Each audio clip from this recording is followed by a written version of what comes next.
Democrats aren't the only ones pushing impeachment. Republican Congressman from Michigan, Justin Amash, now revolting against President Trump, breaking with his party, and getting blasted at a recent town hall. Watch this. You have spent the last 2 years failing to do your job. You called for the nearly unprecedented step of impeachment. And at first you gave no reason. I read every single one of your tweets. You further know that impeachment would tear this country apart if it went through and he was removed from office. So you get to make the political grandstanding that raises your national profile. Do you want to talk about how the last election you got the least amount of support that you ever have because you haven't supported the MAGA agenda?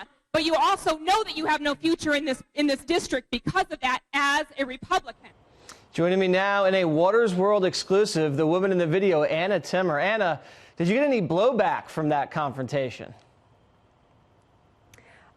Yeah, I would say so. The entire time I was speaking, that room was packed with Democrats, and people were shaking their fists and screaming at me to sit down the entire time I was speaking. Why do you think all Democrats would be at a Republican congressman's town hall?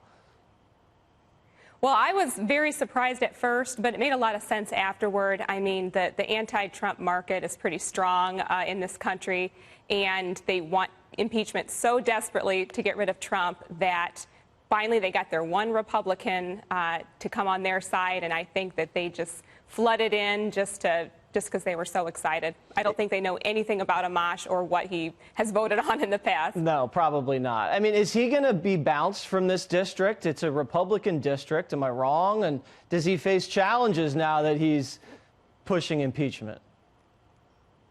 It's definitely a mixed district, but it is majority Republican, and we've already had two primary challengers that have announced, and I've heard rumors that there are more coming this week.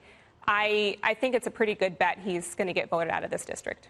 A lot of we work hard people enough. say he's a big phony. You know, he's a libertarian, yet he doesn't care about the FISA abuse issue. You know, he's always tried to be a thorn in the president's side for many, many different reasons, and now he's kind of found a reason to get national attention. Do you think he legitimately wants to impeach the president, or do you think he's just doing this for his own ego? I think it's both, but I think the reason he wants to impeach the president is because of his personal distaste for him.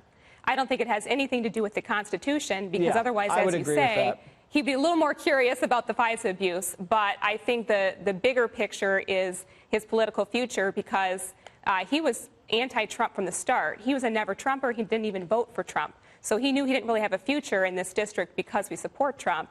And so he had to make this big splash to get on national headlines, become a household name, and then use that political capital in the future to keep going with his career. And you used to work for him, is that right? I did not work for him, but I volunteered on his first campaign, yes.